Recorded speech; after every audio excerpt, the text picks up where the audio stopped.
Սուրբ Հարության ծեսը կամ զատիկը համարվում է եկեղեցական տոն։ Այն շարժական տոն է և ամեն տարի նշվում է տարբեր օրերի ընթացքում։ Այն հիմնականում լինում է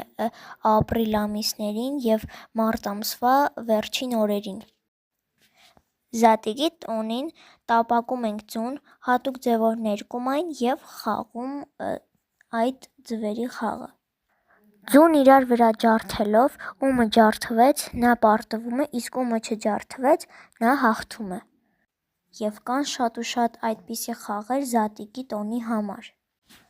Նաև զատիկից մի քանի օր առաջ պետք է ցանել ոսպեր կամ հատիկներ և այդ հատիկներից պետք է աճեցնենք խոտեր, որպեսզի զատկի տոնի արդեն հենց զատկի տոնի օրվա մեջ մեր ներկած ձվերը դնենք այդ խոտերի մեջ։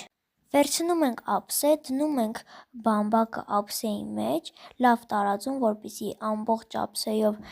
տարածված լինի բամբակը և վրան ցանում ենք ոսպը կամ այդ հատիկները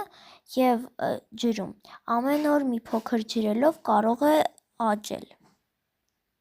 Նաև զատիկից անմիջապես 14 շաբաթ հետո տեղի է ունենում վարդավառի տոնը, որը զատիկի տոնի նման շարժական տոն է, իսկ վարդավառ տոնի ընթացքում